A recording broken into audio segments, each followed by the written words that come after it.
All right. Thank you, guys, for those of you who are signed in right now, for joining us for the first annual IEPPV Live webinar. We're going to be doing these webinars every month on the second Tuesday of the month. I am going to be one of the regular mugs here, and we've got Pete Rezac from PPC, the current president of PPC.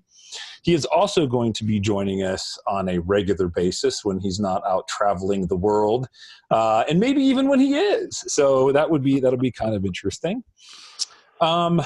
What we're going to be doing in these webinars is they're going to be a casual discussion on various topics. So keep an eye on the emails and the website so you can follow up what we're going to be doing. And also, once these are done, they're recorded and I get a chance to edit them. They're going to be going out onto social media, and we will include the links in our emails as well. So we're still kind of working out some of those details, but don't worry, you will be notified and you will have a chance to watch this and watch me and Nick and Bob and Pete talk for as long as you like. You can just keep replaying us over and over and over. So we're just so happy to be there for you. First of all, let me introduce myself. I am Troy Miller. I also have another company called SpicyJello.com. You may hear that quite often. That's also on Instagram. I've got SpicyJello, so you can go check out some of my fine artwork there.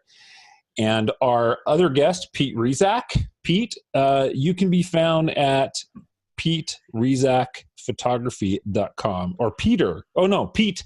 Pete Rezac. Rezac, yeah, the R confused me, so it's Pete, R-E-Z-A-C. Correct. Rezac and you can find me at P Rezac on Instagram. That's right, P-R-E-Z-A-C.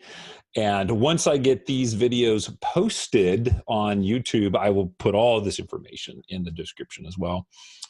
We also have our co-host, Nick-Seth Smith, who's also the president of IEPPV. So if anything goes wrong or you have any complaints whatsoever, that's the man to go to. It's all Troy's fault. Thank you, Troy. Hi, guys. And you can find Nick's website at imagesbynick.photography. And then we've got my good friend, Bob Fletcher, over there. He's in my lower left corner. I don't know where he is for you guys. Bob is currently the head and co-chair or chair, maybe the chair, all those official titles, of the IEPPV workshops and classes and education. So he's one of the big players in that, as well as Michael Kautz and Rebecca Lee, who is also in our chat panel right now. So thank you to you guys. Bob, what's your website? Bob doesn't have a website. Gee, I don't have a website. They can get a hold of you on Facebook, though, right? At Robert R. Fletcher. Nothing. Okay, so if you check him out on Facebook, it's at Robert R. Fletcher, so you can look him up. Or you can just track him down at the meetings. He's always there. So I already told you guys how the webinars are going to work, so we're going to dive right in. So what we're going to do is we're going to start off with our guest, Pete Rezac. He is going to tell you a little bit about PPC and what's going on this year, what to expect. And for those of you that don't know, IEPPV is what's called an affiliate of PPC. So PPC is at the state level. IEPPV, some of the other affiliates like PPSDC in San Diego. We've got PPLEC in Los Angeles, Orange County. We're all sub-affiliates, so we're all on the same team. We all work together. We bicker like a family, but that's okay.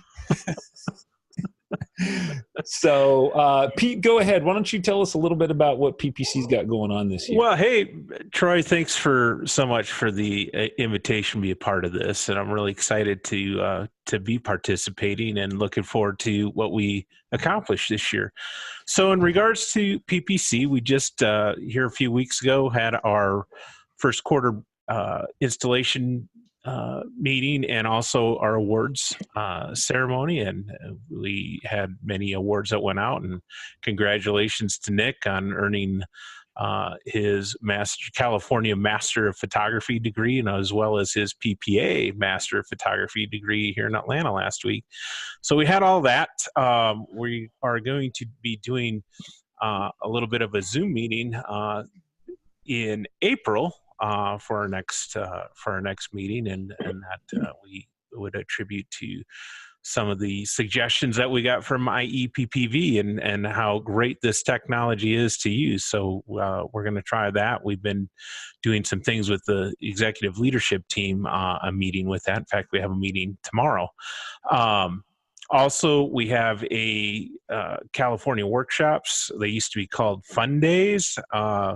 Our first vice president, Jim Trapp, out of Sacramento, has decided that maybe we need to bring back the California workshop type title, as Fun Days were a little confusing. But our first big one that we have coming up is with Sandra Pierce. And she is going to be in Santa Ana at the Center for Digital Arts doing a intro and refresher class on painting in Photoshop. So we're excited about that. So Pete, the Fun Days are sort of extracurricular to the regular PPC calendar. Is that how? Yeah. What they were is there would be little events if somebody's working on looking for speaking merits for either PPA, craftsman degree, or working on just wanting to do some service things within PPC.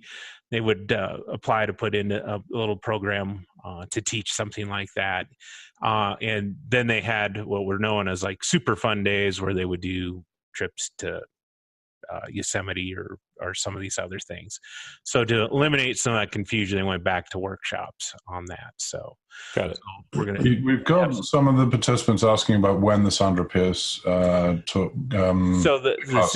So the Sandra Pierce class is March 30th and 31st, and that will be in Santa Ana for the Center for Digital Arts. I think there's only like 4 spots left in that. We had 15 seats, and I think we have 11 signed up as of today. So where would somebody go if they wanted to sign up for Sandra Pierce? You can go. You can call the office or through our Facebook page to get information on that.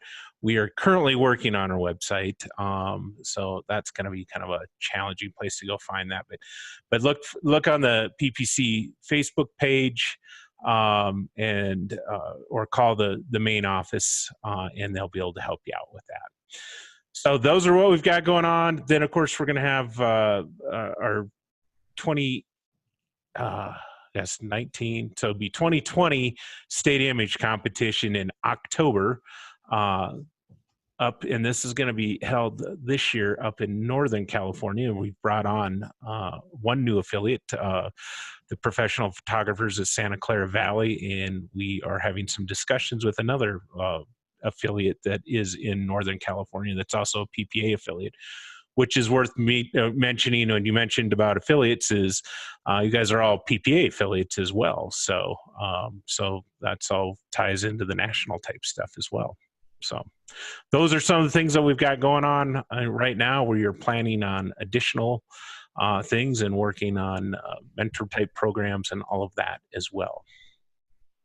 Perfect. So within the PPC and PPA affiliate community, if you're a PPA member or a PPC member, when you teach or attend certain classes, you can gain points, right, towards a PPC master or a PPA master, which is basically says that you went through the gauntlet and you came out the other side.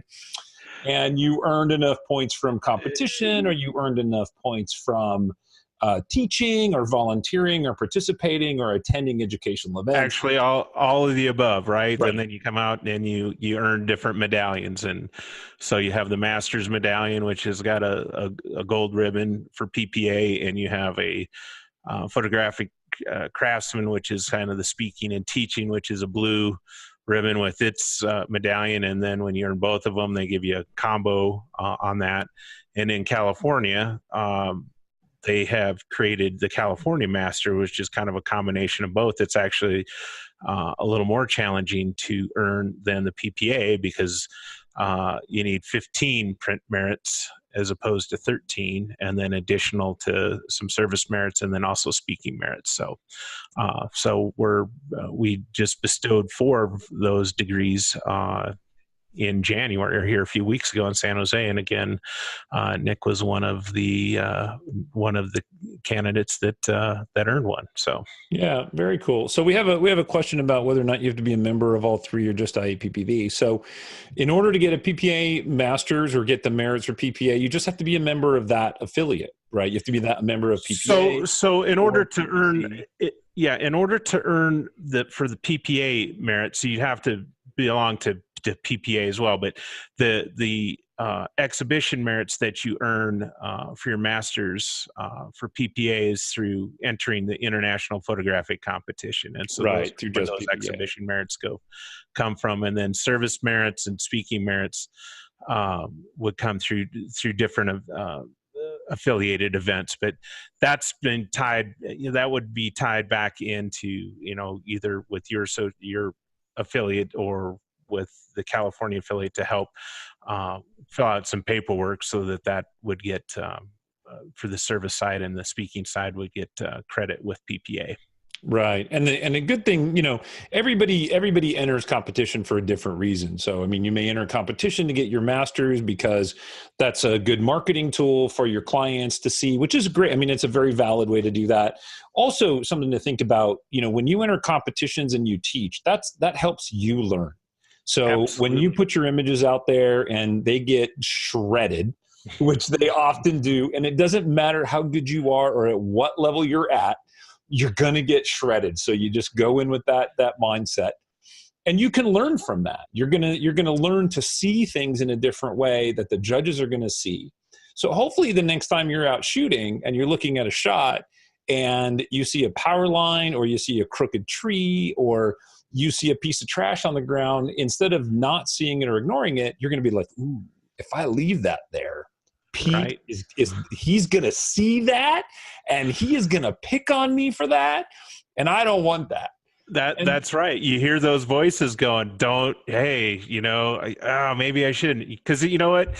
It takes just moments to recompose it or whatnot in the camera, and that can take hours on the back end if you do that. But that's the thing, is just to learn from all that. That's why I still compete, is I want the evaluation on what's going on and let them tell me how terrible everything is. I'm like, oh, okay, you're right. That was, and sometimes it takes a couple of years to okay, you're right. So, and even if you're not quite ready to compete, IEPPV has an image review that we do on the second Wednesday of the month, which is the month before our competitions, which start in March. And that's a really good way for you to enter images, to get critiques on those, to kind of either one, pre-test the image before it goes into competition, or kind of get your feet wet with having somebody tell you what they don't like about your image. Because that's pretty much what it is. If it's beautiful, they'll tell you it's beautiful and you get a high score. Otherwise, it'd be like, ooh, this is crooked. This is out of focus. You should move the hand. Well, additional sets of eyes really help you to get that emotional connection that you have. We get so emotionally connected to our images that sometimes we don't see, the old forest through the trees. We don't see where some of the flaws are. And so anytime you can have somebody just put another set of eyes on things, they'll help you to objectively see that kind of stuff. So that's a great thing that you guys are doing. Right. And even if you're not ready to enter in the image review or an image competition, you can still attend, you can still watch, and you can still learn. Now, one of the things that IEPPV is going to do this year, fingers crossed, everybody fingers crossed, is this year we're going to take our image competitions fully digital, which means our competitions are going to be right here on a webinar like this. So you can sit from the comfort of your home and watch those. And then that's going to happen on the Monday night, the third Monday of the month, every other month. So watch the website for that. And then that following Wednesday is when we have our general meeting. We'll have our award ceremony, and we'll have some lectures going on about the winners. So even if you're not entering, there's a lot to learn from competition at all levels. Because I think PPC at some point did broadcast it. I do know that PPA broadcast it. If you're a member, you can watch the judging. So you can watch that. So Monday, the third Wednesday, it's not always the third Monday. Oh, yeah. Watch the website for the thirds and the seconds, and things get in the way. So. And we're excited that we have Rebecca Lee as our print chairperson for PPC for the State Image Competition, and Nick's on her team. And yeah, we use printcompetition.com to help broadcast that out. We've been using that here, I think we've done 3 now on printcompetition.com. So it's a great way to watch and then hear what's going on and get feedback on things for sure. Perfect. Well, with that, let's transition a little bit. Let's talk a little bit about what we do at the beginning of our years to get ready for the following year. Because I know, Pete, you do a lot of portraits. And so, your methods are maybe different than mine. I'm in the wedding industry, wedding and portrait. So right now we're not really doing a lot of weddings and portraits, but this is when I say me, I mean my wife, Margie's doing the marketing and the phone calls and emails, but she's reaching out to drum up business. So, we're cleaning out our folder system. We're looking at, I do all the tech on the computer, so I'm reorganizing all my files, making sure everything transitions over properly.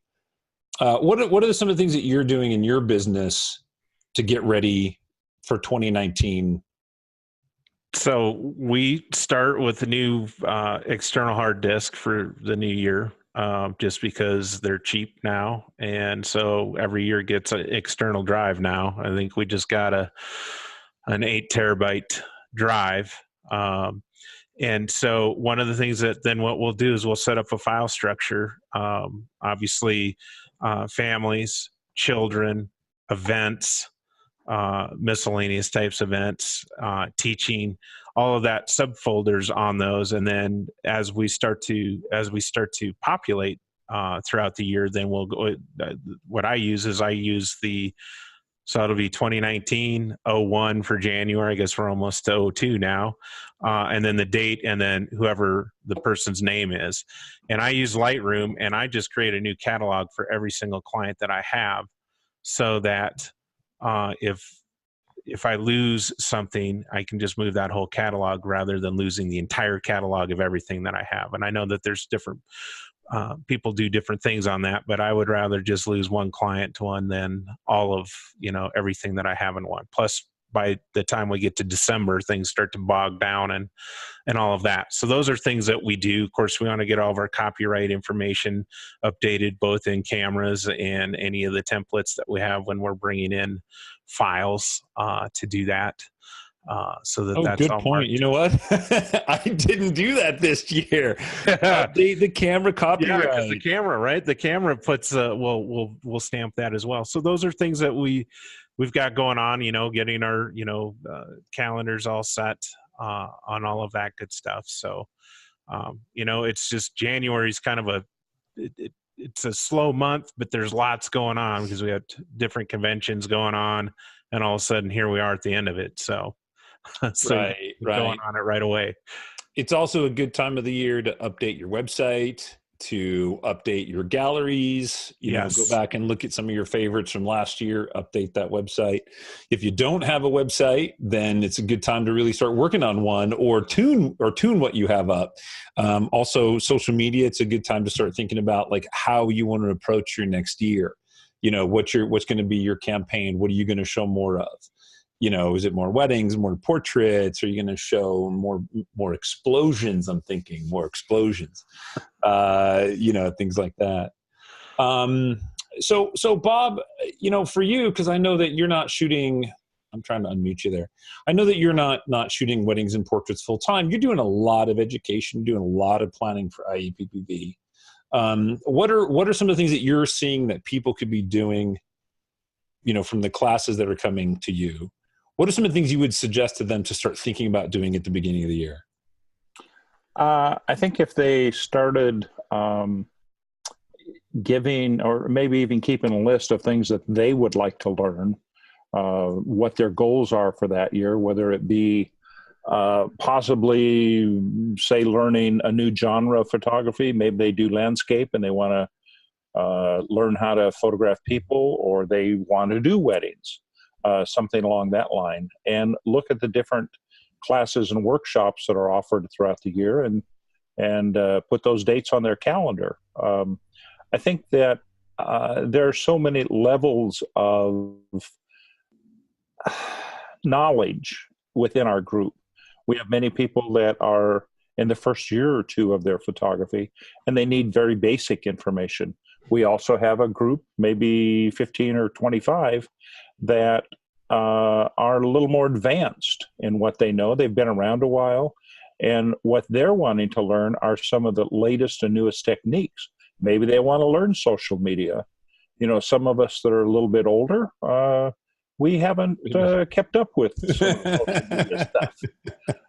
You know, all those little hashtag things. What are those? Right, you right. know, I see those all over, and yet they don't mean anything to a lot of people.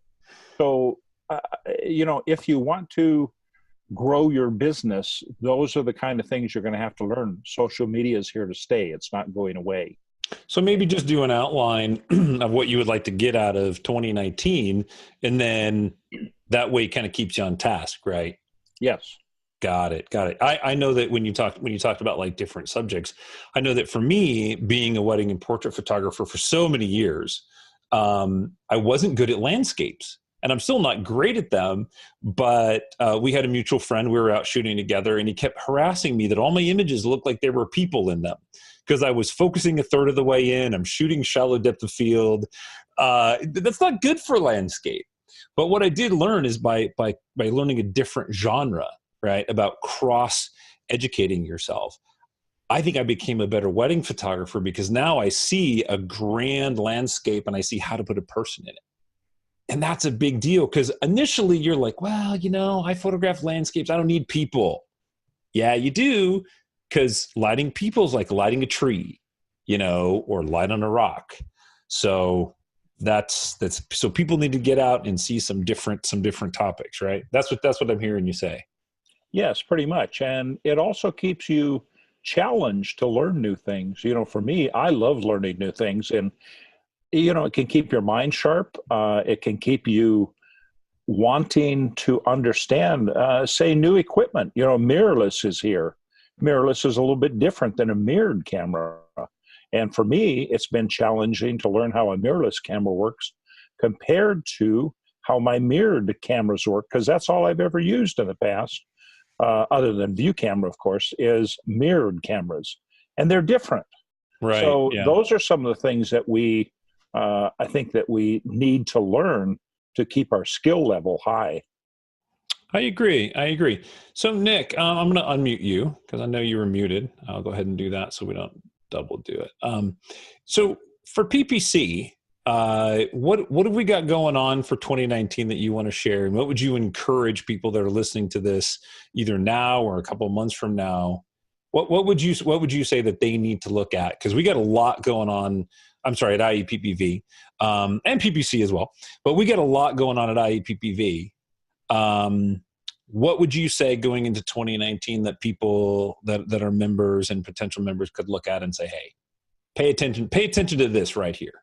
Well, I would say there's a couple of things. The first is obviously our education program continues to grow. Bob set up an amazing framework over the last few years, and he, Rebecca, and Michael have really continued to grow that.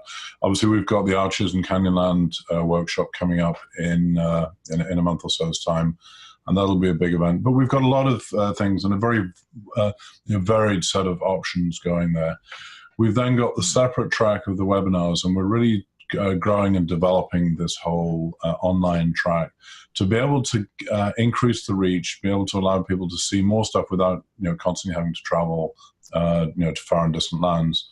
A lot of the education will fall onto this. And then the third thing, and this is probably the biggest one that Troy touched at the beginning, is moving image competition online. And the thought behind that is twofold. The first is that by doing so, we are able to draw on a much larger pool of judges. So we can get higher quality judges, but also we can bring in judges who are not necessarily part of the Professional Photographers of California, Professional Photographers of America fold, but who have enormous experience, in their own right. And then we can bring in, fresh perspectives, new eyes, and new insights into our photography. The second is that it allows us to use the meeting time on the Wednesday after the competition, both for additional education and talks, but also to give the category winners and competition winners an opportunity to talk a little bit about what it took for them to create that image. We think that's a really great opportunity for them to be further inspirational to people who are just starting to enter the competition. To understand, well, okay, here's an image that won a category. Let's see what it took, what lay behind that. Those will be very informal, discussion type things hosted by the likes of Troy, myself, Bob, and so on. But really, we're going to encourage people to be there in person and actually turn that into a dialogue. Right. You know what I would also suggest, I would challenge everybody this year is to socialize within all the groups, whether it's PPC or it's at a trade show or it's within the IEPPV community. You got to socialize. Throw yourself out there. Go sit at a table you don't normally sit at. Go find somebody. Come find one of us at the meeting and say, I want to meet somebody new, somebody I don't know. And we'll introduce you, because that's where the best stuff's going to come from too. Because you never know. You find somebody you have hobbies and things. Next thing you know, you're out running off the arches together, photographing, the Milky Way rising, and that's pretty cool stuff. So.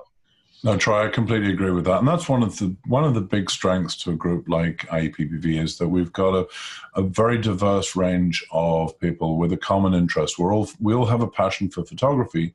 For some of it's a full-time or a part-time profession. Others, it's just a growing passion.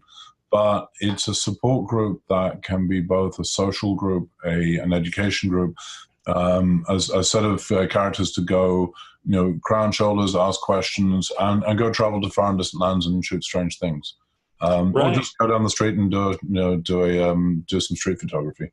Well, like in my case, Michael Couts I met last year, and Margie pulled her back, and she wasn't feeling comfortable to run around at the Mission Inn, which, if you've ever been there, has a million stairs. And so he came and he carried her bags, had a great time. It was a lot of fun. And so, it's great that we meet people that help us do those kind of things. And that's actually a little backstory, a little deviation. I've been photographing for 27 years, weddings full time. I got my start because of Bob Fletcher. And I got my start because I went to an IEPPV meeting, and Bob said, "Hey, you want to shoot weddings?" And I'm like, who doesn't, right? And there you go. Here we are 30 years later, helping educate, and somehow we're still in IEPPV. So I'm not sure. And Troy, what was your relationship to Bob at that time? Did I what? What was your relationship to Bob at that time? He was my wedding photographer. He shot my wedding. I thought you were the servant, slave, and porter. Well, there was definitely that. I was certainly the underpaid Sherpa, but certainly not underpaid by knowledge. So, we're proof, if anything else, that getting out there and getting to know people and throwing yourself into the fray is a great way to go. I mean, it's more than just a talking head up on a stage trying to teach you how to shoot sports or whatever. So I tell you, networking, it's invaluable, right? The people that I've met and learned from it's crazy. I mean, we were just in Atlanta this past week, and it was the 10th year that I've been going to imaging, and I always set a goal to try to meet 5 new people every year. And it just kind of snowballs into things, but it's amazing the people that I've met that have been able to help just by asking. And that's what's so great about local affiliates all the way through, is there's people that want to help you, right? The people are like, oh, I'm not going to train my competition. Those people kind of get weeded out, and you'll find the people that are there to really help you. Right. Right. And we have a place where you can take your competition and leave them. So I'm just, yeah. Right. Right. Well, it'd be, it would be good now for us to transition and talking about, camaraderie and hanging out and traveling and all that kind of stuff. We're gonna bring Bob on now to give us a little insight into what's going on in our classes and workshops. And I know we got some really, really big stuff coming up. So Bob, I'm going to have you touch a little bit about what's on our calendar, and then maybe focus on Salton Sea, which we have coming up this weekend, and the next big one, which is Arches and Canyonlands. So there's a lot of planning that goes into this. You guys have no idea how much planning goes into this. So Bob, go ahead. Okay, let me start with Salton Sea. Michael Kautz, who's one of our participants here, is actually in charge of this particular workshop. It's one day. It's actually this coming Saturday. So if you're interested, you only have until, I believe, tomorrow night to register for it. We are going out to the Salton Sea to take landscape photographs. We are also bringing, right now we have about 17 models from what we call a Wastelanders group. We photographed them last year out in Yermo, and we are bringing them to Salton Sea with us to photograph in their vehicles and some of their weaponry and their costumes. Michael also has an engagement couple lined up for us to photograph. And one of the new things that we're doing is he's created what's called a shot list for you, 10 particular photographs that he wants you to take. And if you submit those, we're looking at putting it on the IEPPV Facebook page. If you submit those images to that page, we're going to have a drawing from those people that submitted their images for a couple of Amazon gift cards. So it gives you an opportunity not only to learn how to photograph landscape and models and create lighting for that, but also gives you an opportunity to submit your images for some sort of a drawing. It's not a lot of money, but there's enough money there to make it worthwhile for you, I believe. Right. And then Bob, we had a quick question about what are we going to do if it rains? What if it rains before we get out there or while we're out there? What do we do? Okay, what would you do if it rained at a wedding? Would you cancel the wedding? No, I'd keep shooting because my gear is sealed. Exactly. And one of the things that any professional photographer has to learn is no matter what happens, you need to do your job and do it professionally. So Right. if it rains, we're going to have some fun in the mud with my 4-wheel drive to start with. And then we're going to still do some shooting. So one of the things that I try to emphasize is no matter what's thrown at you, you still have to get the shots. Right. Right. Absolutely. I was looking at the website, and something that I wanted to highlight a little bit, and you guys, some of the new members and some of the existing members may notice, is that we're starting to label some of our events with a tier level 1, 2, and 3. And we're still working out some of those details, but basically a tier level 1 means it's open for everybody. The education will be open for everybody. We're going to be able to include all questions and everything. And as we go up in tiers, it's going to get more and more difficult, and there's going to be a more of an expectation that you know more about photography already. So for example, at a tier 3 event, we're really not going to want to take questions about how to set white balance or how to change a style in your camera. We're going to talk more of the philosophy about, lighting and posing, and we're just going to go to work. So keep your eyes out for that. So Bob, then we also have Arches and Canyonlands coming up. Each year we do one major event towards the beginning of the year. 2 years ago, it was Wild Horses in Utah. Last year's it was Zion National Park. And this year the committee selected Arches and Canyonlands, which is also in Utah. It's March 15th through the 19th, which is a Thursday, let's see, what's that? Friday through Tuesday, I believe, because we don't want to come back through Las Vegas on the Sunday traffic. Right. So it's basically a day getting there, 3 days of shooting, and a day returning. We have rooms reserved at a very reasonably priced hotel in town, which is in Moab. We have about 3 master photographer instructors who are going to be participating with us, who I have selected to teach particular areas. Most of this will be landscape photography. We're hoping to do some possibly night photography. It will be a little bit on the cool side, we hope, but it's a lengthy workshop that I think you're going to come away with some incredible images. So, Bob, are you planning on like an evening to go out and shoot star trails one night, or the Milky Way, or I mean, do you have like those type of things planned, like very specific? We're going to go out and make this image tonight. Well, we do have something planned if the weather tolerates us. Right now, the Milky Way really isn't up high enough to photograph much of it. Usually, Milky Way doesn't start until about June, July, to where you can see most of it. Right now, it's sort of more towards the southern hemisphere. So we will be doing some night stuff, but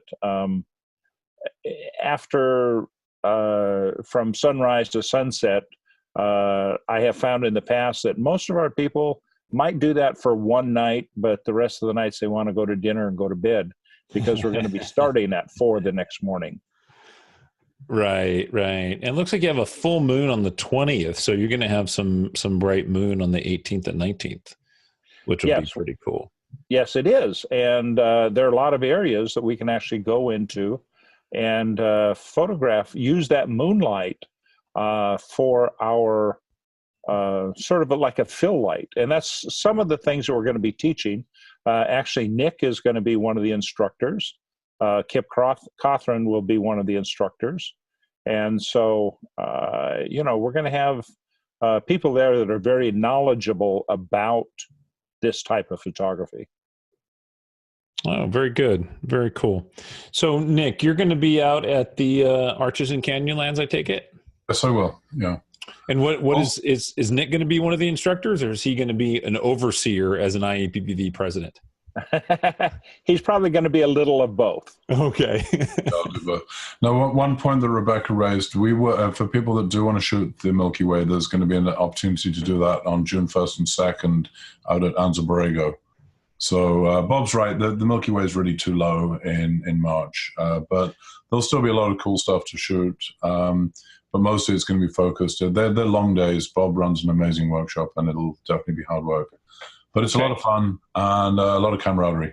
So I guess to be a finer point is do you normally on these for those who have never gone on these big events for you, are there events that you schedule that you're going to go out and say, okay, on Wednesday night we're going to go do night photography and we'll teach you how to do star trails, or in the afternoon we're going to go here and we're going to have Nick run around in circles and make dust bunnies? I mean, it's like, do you have a specific agenda laid out for each day? Absolutely. Actually, our first day, we're going to be at what's called Mesa Arch. You want to photograph sunrise at Mesa Arch. It throws an absolutely gorgeous warm light underneath the arch. It's the only arch I've ever seen that looks like that. And we will probably be out there probably no later than 4:30 in the morning.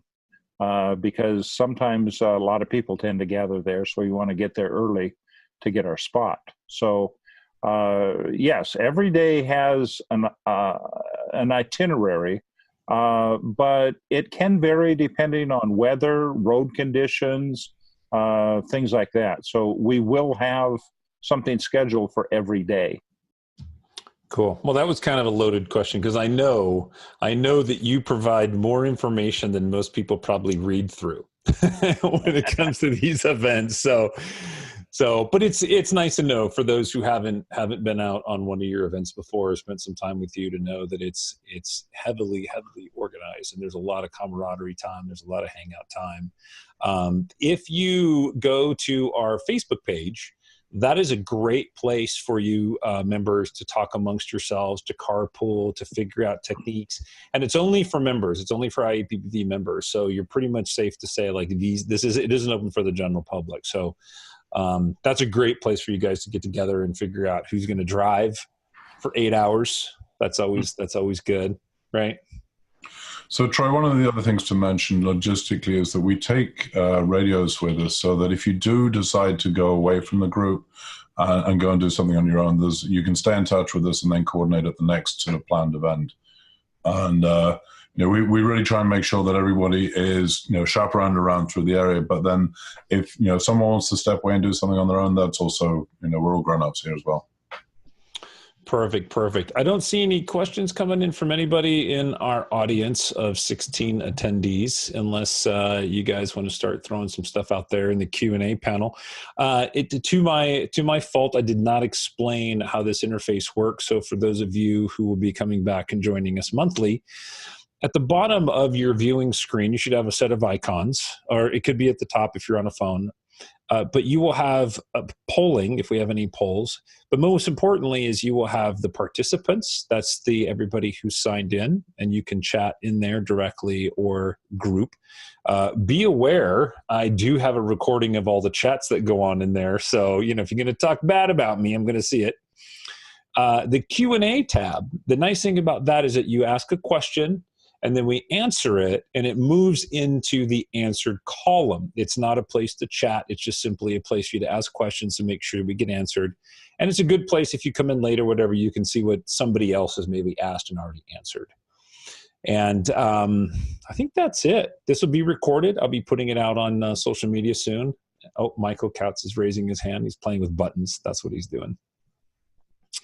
You know what? We're making really good time. We're at like 7:40, and I wanted to wrap up by 8 o'clock. So we're doing great. So, Pete, before we move along too much, I mean, do you have anything else that you want to add about PPC?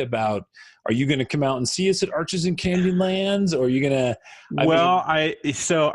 I'm going to be in Georgia that week teaching at Georgia School. So. But I really want to take one of the workshops at one time, because I just hearing what Bob teaches and shows, all that stuff. I will be the first to admit, though, I'm a terrible landscape photographer because I don't like the hours.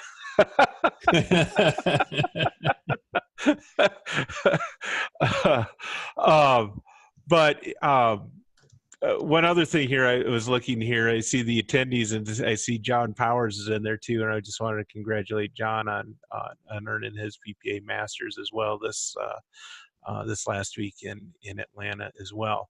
But no, we're working on trying to put some day of education events together with PPC as well. We recognize that people want to get cameras in their hands and have fun and do stuff. So we'll continue to try to work on things like that, and work again closely with their affiliates. Perfect. Is that the John Powers? Is that the John Powers that I'm going to have on our webinar in February? Is that the John Powers? Yep. Yay! Yep.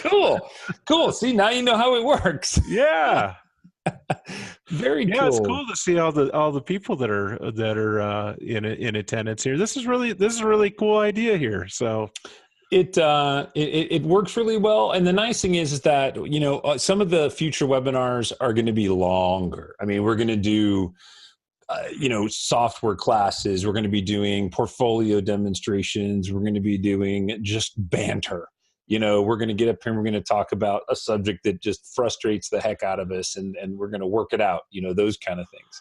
So the nice thing is that the format will stay pretty much the same, but the content's going to change from month to month. And if you guys ever have a suggestion for content, or even a subject, a person that you think would be cool to have on the webinars, shoot me an email at troy@ieppv.com or troy@spicyjello.com, and I'll see what I can do. We have pretty much the year all laid out, but schedules change. People drop off, things come in, and sometimes I can split the event into two pieces too.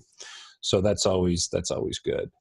We got some questions coming in. So if you guys have any questions about the Moab and Arches and Canyonlands type event, Bob can be reached at Fletcher@linkline.com or workshops@IEPPV.com. That's even better, because that'll actually go to Bob, it goes to Michael Couts, and it goes to Rebecca. So workshop, singular, @IEPPV.com. Bob, do you have anything else that you want to add to this? Well, I have had a couple of questions. One of them is from Alex asking about staying in a campground in Moab, which you can do. We have 10 rooms reserved with the possibility of more if you want to stay in a hotel. And I believe the price is around $54 a night. So we have found a very reasonably priced hotel. But if you want to stay in a campground, you can do that also. I believe that you're staying at a B&B, aren't you, Troy? I am, yes. Okay. I have no idea where it is, but it's close. So, you can stay wherever you like. The only thing that you might miss out on if you don't stay at the hotel is maybe some camaraderie. People are going to talk. As we go to dinner, we might decide to do something. So, but it's your choice of where you'd like to stay. Perfect. Thanks, Bob. Again, you can you can ask the education team at workshop@IEPPV.com. And Nick, finally, the president of IEPPV himself, is unmuting his microphone right now and preparing to speak words of wisdom. Any final words? Apparently I'm out of words. No, I think, Arches will be a great trip, and definitely obviously encourage you to go there. I agree with Bob that if you can stay in the same hotel as everybody else, there's a lot to be said for that, or at least very close by. If nothing else, then we have very often we'll go out to dinner, and the conversation that happens at dinner is every bit as valuable as the conversations that happen during the day. People are talking about the images they took, the ones that they missed, what happened, what didn't work, and so on. So there's a huge amount of learning to be had there. I saw one person asking about campsites. It's a brave man that camps out there, or lady that camps out there at that time of year. But if that's your thing, Bob, are there campsites close by to Moab? There are a couple of campsites in Moab. Most of them are private, so you'd have to call and find out if they have availability. I believe that one, I'm not sure which one it is, but one of the national parks also has a campground. And somebody, I think that Kim would probably know. I think she's been there in one or two of the campgrounds. So Kim Shapiro might have a response to that. Okay. I saw a note from Kim saying that, yeah, she was there in March. There may well be snow, so make sure that your camping is set up for snow. Now, if you're in an RV, I guess that's easy. I camp hardcore, so I'm a tent guy. But we'll make sure that we cover that in the communication that goes out to everybody. I also see a note about glamping, but anyway, that's a separate story. When somebody registers, typically they're sent a fairly large amount of information, and included in there are the various accommodations in town. If you don't want to stay at the one we've selected, there's probably 20 other hotels or motels that you could stay at. Right. Moab is a very modern town. I mean, it's a high-end community. There's tons of restaurants, there's tons of hotels, there's tons to do there. Arches National Park is maybe 5 miles outside of Moab. It's literally, you could drive into the Arches National Park and back in no time at all. It's just right there outside Moab. Canyonlands, on the other hand, is probably an hour, 45 minutes, or an hour? About 45 minutes away. Yeah. Yeah. So depending on what you're doing, you could literally go, ooh, the sun's good, I'm going to drive into Arches and go photograph Balance Rock. You can be there in, 15 minutes. So So, Troy, one other thing to mention about that event, if you take a look at the calendar, you'll notice that the 18th, while we're there, is the day of our image competition. So what we will be doing is actually arranging for a convenient place to watch that and getting everybody together with a screen and maybe a beverage or two to actually sit and enjoy and have some of the camaraderie we would otherwise have had by being together while we're there. I may have to disappear to somewhere with better internet connection because Troy and I will actually be hosting that. But I'll try and be with everybody if we can get a decent connection. But I just wanted to mention that in case people are confused as to what's going to happen there. It'll be just part of the workshop, part of the fun. Perfect. All right, guys, we're going to go ahead and wrap it up. I'm going to stop the recording here in a second. You guys don't have to go away immediately, so we can finish our goodbyes. But thank you, everyone, for joining us for the first 2019 IEPPV live webinar. We've got 10 more to do, so we can only get better from here. So thank you guys for putting up with us. Thank you, Pete, Bob, and Nick, for all of your advice and for hanging in there. And everybody take care. We will catch up with you later.